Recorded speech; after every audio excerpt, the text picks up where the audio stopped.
नमस्कार दोस्तों, आज की इस वीडियो में हम बात करेंगे अमॉर्फस एंड क्रिस्टलाइन सॉलिड्स के बारे में। इससे पहले हमने जो वीडियो अपलोड करा उसमें हमने पढ़ा जनरल कैरेक्टरिस्टिक्स ऑफ सॉलिड के बारे में, और उसमें हमने बात करी कि सॉलिड्स क्या होते हैं, उनके कैरेक्टरिस्टिक्स के बारे में, और कैसे अमॉर्फस और क्रिस्टलाइन सॉलिड्स आपके क्लासीफाई होते हैं। तो अगर आपने वो वीडियो हमारा नहीं देखा तो प्लीज़ पहले उस वीडियो को देखें, फिर इस वीडियो को कंटिन्यू करें। तो आज का ये लेक्चर शुरू करते हैं। देखिए, यहाँ पर एमॉर्फस और क्रिस्टलाइन सॉलिड के बारे में हम स्टडी करेंगे। यहाँ पर क्या बेसिस है, किस बेसिस पर एमॉर्फस और क्रिस्टलाइन सॉलिड जो हैं वो आपके क्लासीफाई है, उसके बारे में हम पढ़ते हैं। यहाँ पर लिखा है solid can be classified as crystalline और amorphous on the basis of the nature of order present in the arrangement of their constant particles. कहने का मतलब है जो सॉलिड जो है, हमने जो पढ़ा सॉलिड्स होते हैं जिनमें आपका इंटरमोलिकुलर जो स्पेस होता है या डिस्टेंस होती है बहुत ज़्यादा कम होती है, और इंटरमोलिकुलर फोर्स जो होता है बहुत स्ट्रांग होता है। तो जो उन कंस्टेंट पार्टिकल से जो सॉलिड या जो मैटर होता है वो कंस्टेंट पार्टिकल्स अपने एटम आयन या मॉलिक्यूल से मिलकर बनता है। तो उनका जो अरेंजमेंट होता है उस अरेंजमेंट जो होता है कंस्टेंट पार्टिकल्स का, उसका ऑर्डर का जो नेचर होता है, उस नेचर के बेसिस पर हमने सॉलिड्स को आपका एमॉर्फस और क्रिस्टलाइन सॉलिड्स में क्लासीफाई करा। ठीक है, तो क्रिस्टलाइन सॉलिड के बारे में अगर हम थोड़ा स्टडी करें तो यहाँ पर लिखा हुआ है crystalline solid usually consist of a large number of small crystals. जो क्रिस्टलाइन सॉलिड होते हैं वो स्मॉल नंबर ऑफ क्रिस्टल्स से आपका कंसिस्ट करते हैं, और ईच ऑफ देम हैविंग, जो स्मॉल जो आपके क्रिस्टल से मिलकर जो क्रिस्टलाइन सॉलिड बनता है, उन स्मॉल क्रिस्टल का एक डेफिनेट कैरेक्टरिस्टिक ज्योमेट्रिकल शेप होता है, यानी कि एक डेफिनेट शेप उनका होता है, और उनसे मिलकर के एक जो क्रिस्टलाइन सॉलिड है वो फॉर्म होता है। एंड यहाँ पर लिखा हुआ the arrangement of constant particles, atoms, molecules और ions in a crystal is ordered and repetitive in 3 dimension. यानी कि जो कंस्टेंट पार्टिकल से, एटम्स, मॉलिक्यूल या आयन से जो क्रिस्टल फॉर्म हुआ है, उनका जो अरेंजमेंट होता है, उन कंस्टेंट पार्टिकल्स का अरेंजमेंट होता है क्रिस्टल में, वो ऑर्डर्ड होता है और रिपीटिव होता है 3 डायमेंशन में। यानी कि तीनों डायमेंशन में वो जो ऑर्डर होगा अरेंजमेंट का, एटम, आयन या मॉलिक्यूल्स का जो अरेंजमेंट का ऑर्डर होगा वो क्रिस्टल में आपका रिपीटिव होगा, और आपका थ्री डायमेंशन में पूरा का पूरा ऑर्डर्ड होगा और रिपीटिव होगा। ठीक है, if you observe the pattern in one region of the crystal we can predict accurately the position of particle in any other region of the crystal. अगर हम क्रिस्टल के किसी एक रीजन को ऑब्जर्व करें, उसके पैटर्न को ऑब्जर्व करें, तो हम उस क्रिस्टल के किसी भी दूसरे रीजन में उस पैटर्न को देख करके हम किसी भी मॉलिक्यूल की जो एक्यूरेट पोजीशन है उसे बता सकते हैं, क्योंकि जो क्रिस्टलाइन सॉलिड होते हैं उनमें जो अरेंजमेंट होता है कंस्टेंट पार्टिकल्स का वो ऑर्डर्ड होता है। ठीक है,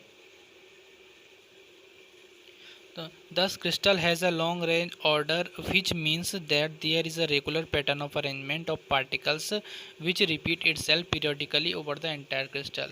और इसलिए जो क्रिस्टल होता है उसमें लॉन्ग रेंज ऑफ ऑर्डर होता है, यानी कि जो अरेंजमेंट का पैटर्न जो होता है कंस्टेंट पार्टिकल्स का वो लॉन्ग रेंज में ऑर्डर होता है, यानी कि बहुत बड़ी रेंज होती है जिसमें ये आपका ऑर्डर जो होता है वो आपका सेम रहता है और रेगुलर पैटर्न का रहता है, यानी कि पैटर्न कहीं पे उसका अंदर चेंज नहीं होता। कोई एक पैटर्न होता है रेगुलर, वो ही आपका लॉन्ग रेंज में क्रिस्टल में वो ही प्रेजेंट होता है अरेंजमेंट, और ये रिपीट करता है पीरियोडिकली अपने अरेंजमेंट जो होता है वो रिपीट करता है अपने को पीरियोडिकली एंटायर क्रिस्टल में, और इसीलिए इसको एक परफेक्ट ज्योमेट्री या परफेक्ट शेप मिलती है क्रिस्टल, और ये क्रिस्टल सॉलिड इसे कहते हैं, क्रिस्टलाइन सॉलिड इनको कहते हैं। ठीक है, सोडियम क्लोराइड एंड क्वार्ट्ज जो है टिपिकल एग्जांपल हैं क्रिस्टलाइन सॉलिड के। और कुछ सॉलिड जैसे ग्लास, रबर या मैनी प्लास्टिक होते हैं वो क्रिस्टल फॉर्म नहीं करते हैं, जब इनके लिक्विड को कूल करते हैं तो क्रिस्टल फॉर्म नहीं करते हैं, और इसलिए इनको एमॉर्फस सॉलिड कहते हैं। तो एमॉर्फस सॉलिड के बारे में हम पढ़ते हैं। एमॉर्फस सॉलिड क्या होते हैं, यानी कि जो ग्लास, रबर या मैनी प्लास्टिक जो होते हैं ये आपका क्रिस्टल फॉर्म नहीं करते हैं, और इनको एमॉर्फस सॉलिड कहते हैं। तो एमॉर्फस सॉलिड का मतलब है, एमॉर्फस एक ग्रीक वर्ड है, इसका मतलब है नॉन फॉर्म।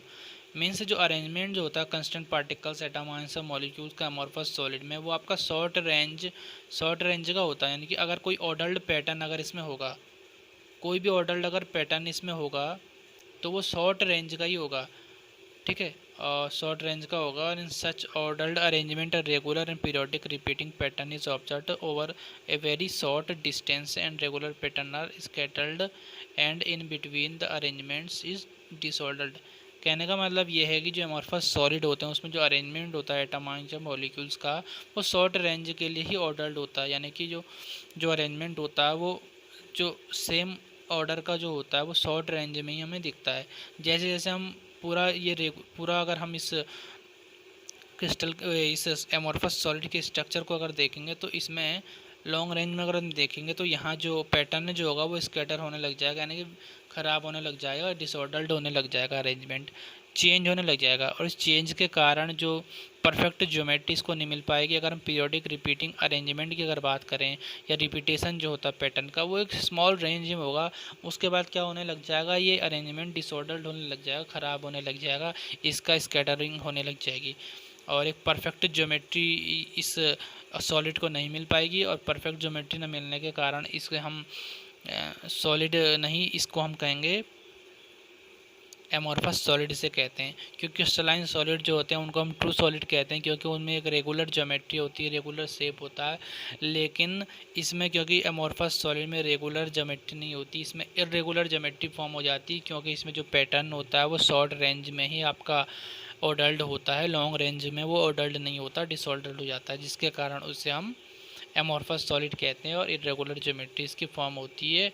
और इसके जो एमोर्फस सॉलिड की जो प्रॉपर्टीज़ होती हैं वो काफ़ी हद तक लिक्विड से भी मिलती हैं। तो आने वाली नेक्स्ट वीडियो में हम इन एमोर्फस और क्रिस्टलाइन सॉलिड की प्रॉपर्टीज़ और इनके जो डिफरेंस है उनके बारे में बात करेंगे। तब तक के लिए धन्यवाद।